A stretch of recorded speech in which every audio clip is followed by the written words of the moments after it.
Okay, so today we have Morrissey, The Monsters of Pig Alley. We have a video here as well, and that title, I mean, it's intriguing as hell, and Morrissey usually can do that with his titles, but this was the third single released from Makeup Is a Lie, and I have not listened to it. It came out at the end of February, and I'm finally getting into it now. I did not do a Morrissey Friday last week because I didn't do any videos last week because I was sick as a dog, but let's get into this, talk about it after, react to this album finally, that finally came out here, so his 14th one.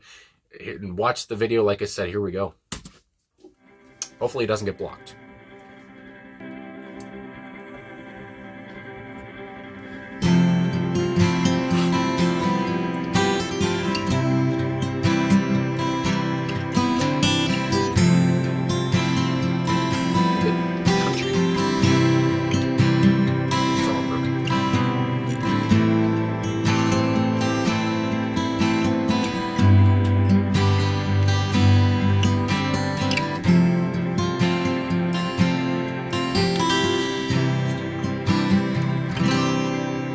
Did you get the job and did they use your song? Did you find somewhere nice to call your home? Look after yourself. Good health is wealth. And now we say words that we never believed we'd say. The monsters of Pig Alley say, why don't you give it a rest and come back home? We're drab and we moan, but we're all your own, and we love you.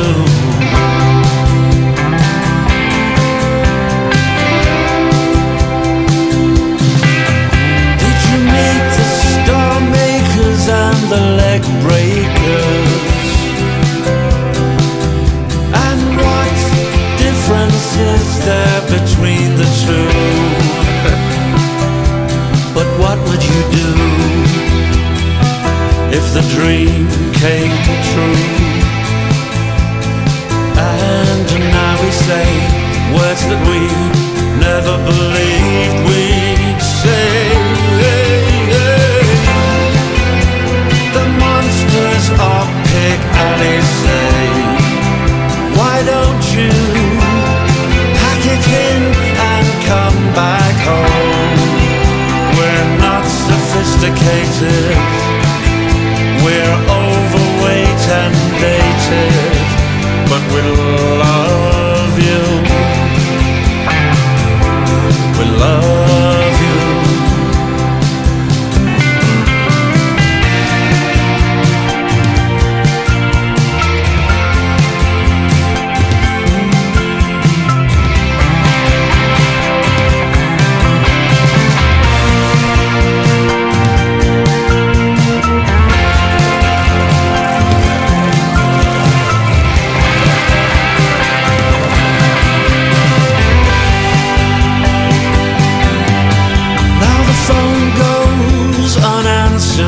In your room, when you've tasted fame, nothing else will do. Body foul on open ground, and now we say words that we never believed we'd say. Monsters of Pig Alley say, why don't you pack it in and come back home? The higher you climb, the less you find.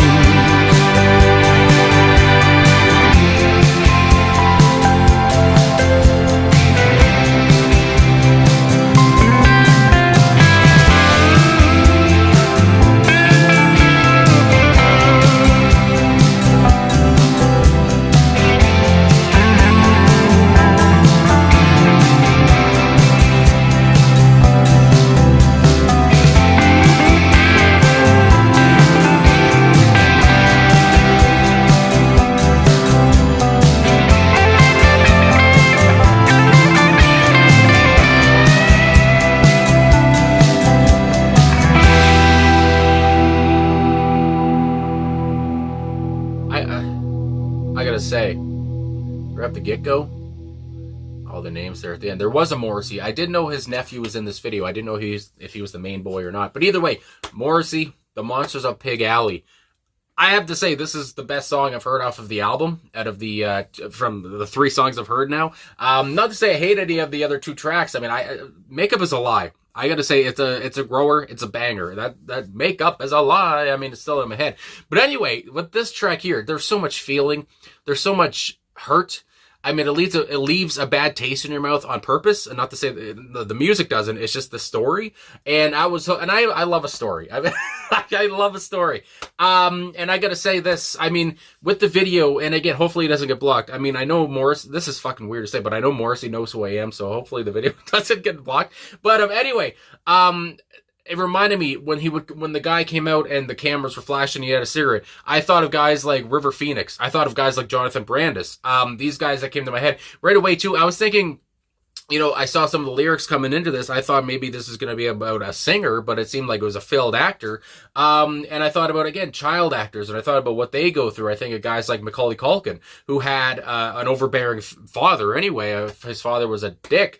I think about Shirley Temple. I think about the things she saw and the abuse she was subject to from the guys in the industry. Anyway, all these things go through your head, and especially with the death, which almost, was it a suicide? I mean, all these things come to my mind. And again, I think about Jonathan Brandis, and I think about how the calls stop. When he said that the calls stop, I think about Jonathan, because I love Jonathan Brandis, and it just sucks that the calls stopped for him. And he said, you know, he was telling his friends he was going to kill himself, and then he did, at 27, 28, something like that.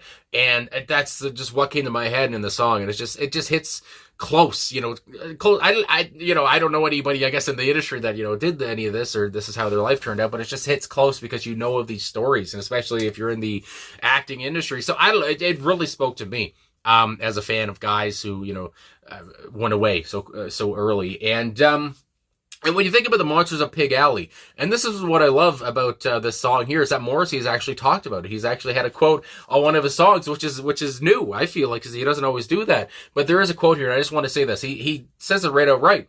The monsters are the parents, and the monsters are trying to pull the kid back in from going to seek fame and fortune. They're saying, no, come back and live with us. We're overweight and dated, and obviously he says that in the song. Of course, the boy finds fame, some success, but he's hopeless, and he ends up being murdered. Oh, murdered in a field, obviously. Okay, so obviously I thought of suicide. Again, maybe I'm just thinking too much about Jonathan. But he's murdered in a field, and with the way that, you know, gangsters, you know, I want to say at least, you know, old gangsters are kind of seen on our TV, and we're kind of playing into that a little bit. I feel like that works with the murder, I guess. I mean, maybe I'm watching too much Sopranos, but either way, that works into that. And so now to think about his death in that way, it works very well. But hey, I'm all over the place here. But I want to say though, with the whole song, you think about how, and the parents, I thought, you know, we're going to see, okay, the parents are terrible. And it seems like this kid, you know, his parents are overprotective. And I know that. My father, my goodness gracious, very overprotective, a very worrisome guy, the cowardly lion, all this stuff. And that seems like what it was for him, where his parents were so, they wanted him to find success, and I don't think they were mean on purpose, but, you know, how, you know, in the video, they ran over to him to adjust him, and the kid is trying to say, you know, just leave me alone, you know, I'm trying to do my own thing here, but they just don't want to go away. And again, maybe they think in their heart they're doing the right thing, but it almost seems like in a way they were a factor in his decline. And again, that wasn't their intention, maybe, but at the same point, I don't know if it's jealousy, because that's another thing. You're thinking these parents are jealous of his success, and like it brought up with Macaulay Culkin or something like that. His dad was very jealous, but I don't know if that's, so again, so many questions. It's a very thought-provoking track, but also it seemed like the parents knew this was how it was going to end, and that's what they were afraid of. You know, if you find success, that's great, but at the same time, we lose our child. And if you fail, that's bad, of course, but at the same point, you know, you fail and then you end up like the way you did. You end up dead, or you end up, you know, being disheartened. So at the same time, in the parents' eyes, it seemed like it was either outcome, whether he was successful or not, they didn't want it. And so, yeah, anyway, I haven't even talked about the song. I mean, the music anyway. I've just talked about the story because it just grabbed me. I don't know. It's just so sad. I mean, my God. And it's sad because it's a real thing. You've seen, yeah, you've seen these things happen. I mean, my goodness gracious, so many names like I brought up come to mind. And some people get through it, especially with young actors. Because I think about young actors because of the actor who was acting out in this video. Some people make it, some people don't. I mean, my goodness gracious. But anyway, to talk about the music though, that close acoustic guitar work, like I said, almost in a country style. It was very honest. It was very vulnerable. And I don't know how you can get that from the tone of an acoustic guitar, but that's what I got. And I mean, it's reminiscent of guys like Jim Croce or a guy like Nick Drake. I mean, I just love a great acoustic guitar. And then we got a little bit more upbeat, a little bit more electronic, if you want to say that much, with when the acoustic guitar intro was done. And and we were moving along, and there was a danceable kind of rhythm to it. I really enjoyed that. I do want to talk about the personnel here. This is for the whole album of Makeup Is a Lie. And now that it's out, I love that there's actually a Wikipedia page I can look at. But Morrissey, of course, is on vocals, lyrics, vocal melodies. Jesse Tobias was on electric guitar. And I want to see who was on the acoustic guitar here. Acoustic guitar was Carmen Vandenberg, who I've never heard of, and I guess he or she is a new member to Morrissey's personnel here. But their work, either way, it was just great. I mean, again, a very vital part to it. Would very well blended very well with Morrissey's voice, and Morrissey's voice was very strong here, I gotta say too. I really enjoyed his feeling and his passion and how you could feel the hurt in his voice as he was singing this. He was the one who brought this whole thing up, wrote it all up. But I just really enjoyed how he seemed to be so into it too, and how his voice would raise, and you can feel his age in his voice, and I like it because he's in his mid-60s now. He's not a young boy, like the guy in the video. But so I just really enjoy how he's got a bit of gravitas to his voice, and how you can feel the somber pain in his voice, because it is a painful kind of song in a way with how this all worked out.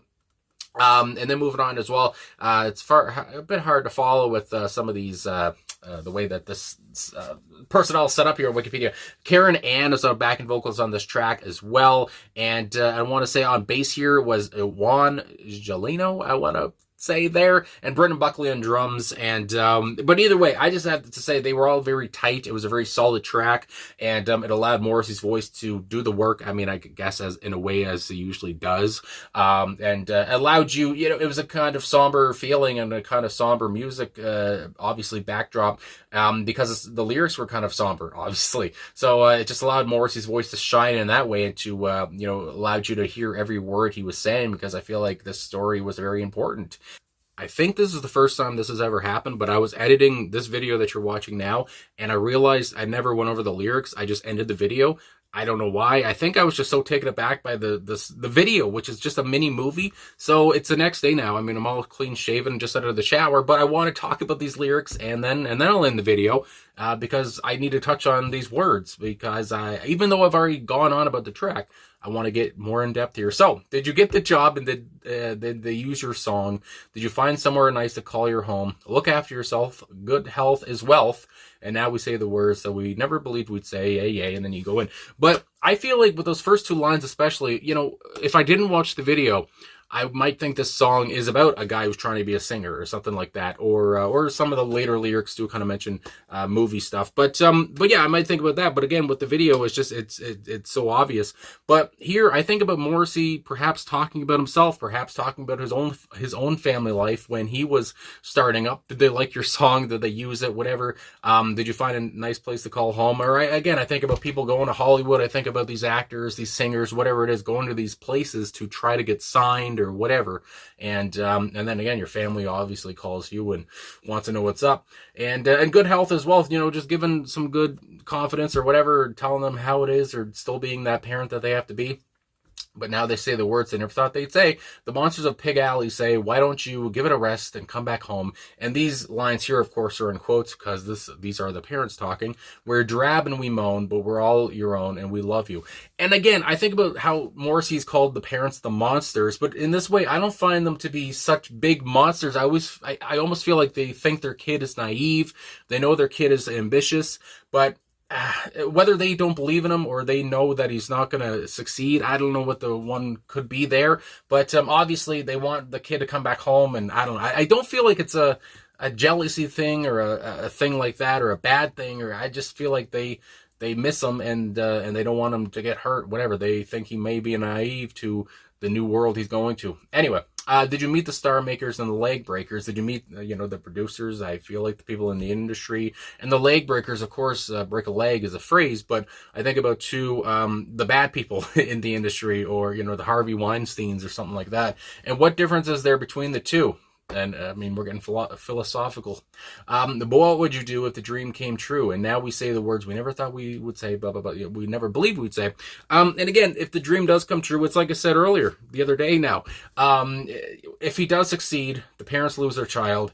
And if he doesn't succeed, then he's distraught, and he, goes down another tunnel or whatever, and the parents feel bad. So to the parents in the song, I feel like they have, there's no positivity to come out of this in their own heads, their own, perhaps closeted minds. And, but yeah, what would you do if the dream did come true? Could you even handle that? Or can you handle if it doesn't come true? Can you handle it either way yourself? Then, we have the chorus once again, but, we love you, we love you. We may be overweight and, outdated, but at the same time, I do feel like there is real love to them. I don't feel like they're so, like I said, I don't feel like they're as monstrous as can be. Now the phone goes unanswered in your room. And when I heard this again, when I heard that line, I just thought about, the people I've heard, after a sitcom's done or whatever, and they just don't get any more work. I think of those people anyway. And hear those stories from those people who say, and after that, it just was over all of a sudden. When you've tasted fame, nothing else will do. There it is again. And I talked about Jonathan Brandis so many times yesterday, but, in this video now. But that is, what comes to my head, because, again, I read quotes from him where he didn't know what else to do because he grew up acting, and there's so many different people like that. Or even, again, little singers or whatever. They grew up in this business, and then when it's over, it's like, what the fuck else do I do? Or even people from like the Little Rascals, the guy who played Alfalfa, Carl Schweitzer, whatever it was. He grew out of that role and then didn't know what to do with his life. And just these stories you hear. And that's what Morrissey, this is so sorrowful. And Morrissey just grabbed me with his lyrics here. I can't believe it. Body found on open ground, and now we say words that we never believed we'd say. And again, his body was found, I guess. And again, in a field, and from what Morrissey said, he was murdered, I guess.